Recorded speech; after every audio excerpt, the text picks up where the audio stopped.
Well, we have more information coming out of Pfizer. Recall that a court in Texas has ruled that Pfizer needs to release data from their vaccine trials, and Pfizer has been doing so begrudgingly in small manner for the last few weeks. 11,000 pages at a time. Yes. So the most recent batch was released on April 1st. That's last Friday. And it was not April Fool's. And this is real. This is real information coming out of Pfizer that seems to suggest that Pfizer knew that people who were vaccinated with the Pfizer vaccine were actually more likely to be infected with COVID, more likely to be hospitalized, and more likely to have a harder time, and 3 times more likely to die of COVID than unvaccinated individuals. What? So why is this, right? And does that actually bear out? Now, one possibility that people have been discussing is that the vaccine actually taxes your immune system. Now, think of a vaccine as a training program, right? You're exposing yourself to the thing that you hope to not get. Well, we've had the vaccine now out in our society for about 14 months. And so if you think about it, having 4 doses of it in 14 months is a lot of COVID to be giving yourself, plus the idea that it's made with this mRNA technology. And so we are just now starting to get some data about people with the 3rd shot, or the first booster, I guess is what we can call it. And we are now going to get some information about the 4th booster, right? But the data is not looking good. No. And the real question here is why, right? The question in all of this is why. Number one, why does this happen, or why are we... Two things. Like, why did they withhold it? Yes. Right? And why are we only now just learning about it, right? Well, we know why. It's because they had no intention of ever telling us this. It's only because of a court ruling that we are getting this information. It was redacted. Yes. And so now, again, this is a question that Dr. John Campbell raised. Like, why were they redacting how many doses were being administered? In fact, just over the weekend, he broke down the fact that Moderna still does not have FDA approval, and they are still administering their jabs based on emergency rationale, right? They have emergency approval. And he was going through the demography data and showing the infection rate and the hospitalization rate of COVID. And he said, I don't think we can qualify right now, this moment, as an emergency. So why do they still have that distinction? Why have they not gone forward for the full approval? And why have they not seen that? Why have we not seen that data? I think these are very troubling questions.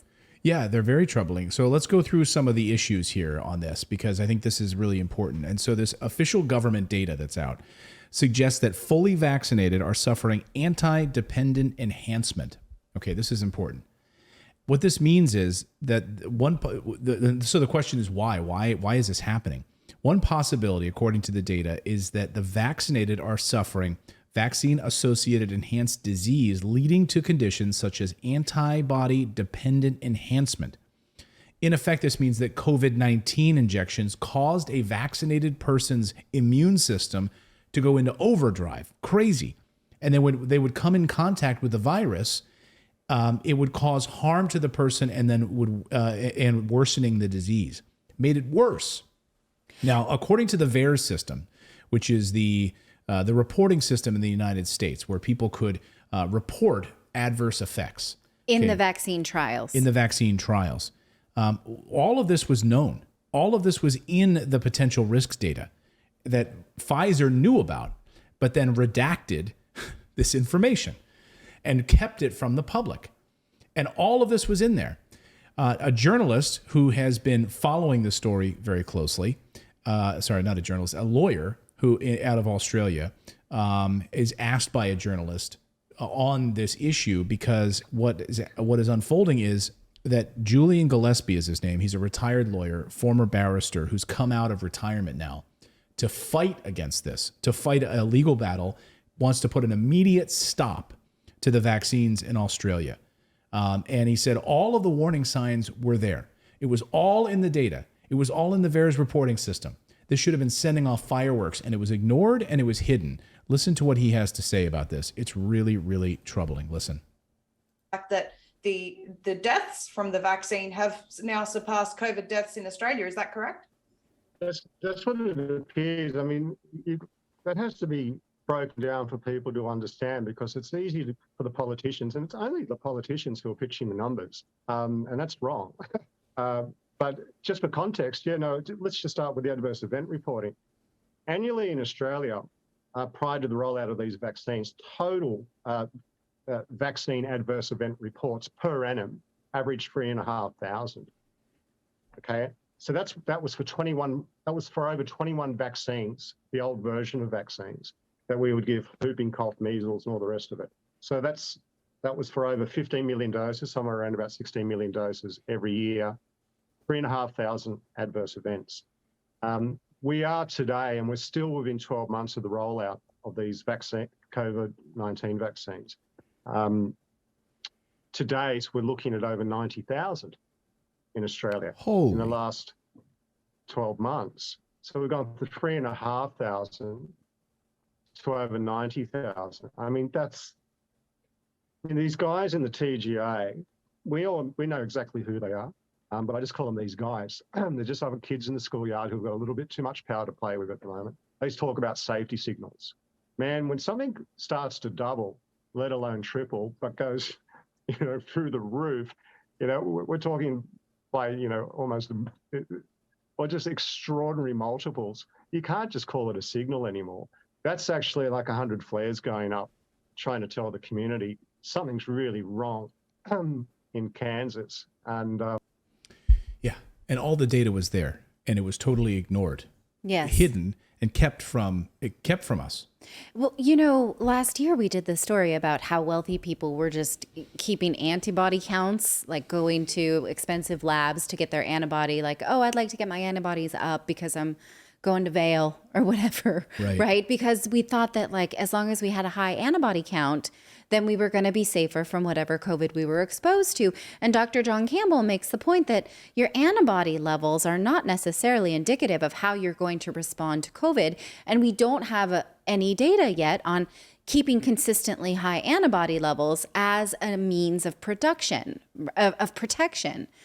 So just making yourself dependent on the COVID vaccine is not really a way to survive this, right? But we've heard the old refrain is, oh, I had the vaccine and then I had COVID and I was super sick. What if I hadn't have had it? Maybe it would have killed me, right? So right now, this data is asking us to ask the opposite question. Would you have done better with COVID had you not been vaccinated?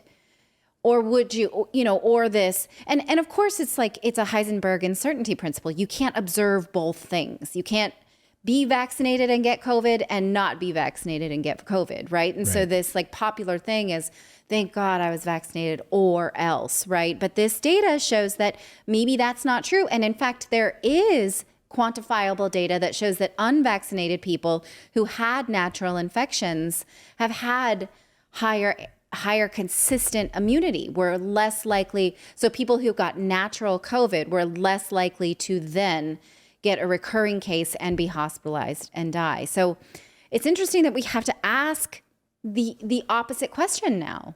Right. And thanks, Pfizer, for releasing more documents that further solidify the fact that you're a bunch of liars and keeping information from people in order to make more money and continuing to push additional boosters. Right. Continuing to push fourth boosters. Go out and get your fourth booster. And what about children? And let's get, we've cracked that egg. Now it's down to 6 years old, now 5 years old. Let's get them down to newborns. Let's make this part of a normal rotation. Right? Yeah. Well, it's a good thing they had the foresight to dump their stocks and everything. You know what I mean? Before this news came out. Right. I was. And they did. Yeah, exactly. I was having this conversation. I took my kids to the dentist today. And she was saying, we had really made grounds of getting kids to brush their teeth after lunch in school because when food sits on your teeth, right, it rots your enamel and then you're more prone to cavities. And she said we had done these local programs where we were getting kids to brush after school and they got rid of it because of COVID. So now kids are not going in to brush their teeth after lunch. And she's like, COVID, kids can survive, but a cavity is forever. And then you're, this is something that now puts them in remediation circle of their teeth for their whole life, right? And so like we're making these decisions that are just kind of like, I'm not saying, right, that having a cavity is worse than having COVID, but there's no common sense here, right? Right. Yeah, exactly. And then you still have these kids, you have certain kids in masks and other kids in no masks at Right. schools. And Well, I saw a whole Twitter thread of this speech therapist talking about the kids in masks and how they actually need to see words being formed. So they have speech impediments now because they weren't able to form the words. And she said she's never seen such a high number of kids struggling with that, like drooling and stuff with certain words, like just because they didn't get to see mouths forming a word while they were learning. And that's the stuff you don't even think about. Yeah. it's just awful. Yeah, humans are natural born apprentices. We are not necessarily someone who's supposed to get information from a book or read it, and especially small children. I mean, watch how like dance teachers will pantomime move if they want their child, like Right. absolutely. We have not seen the end of how this affects children.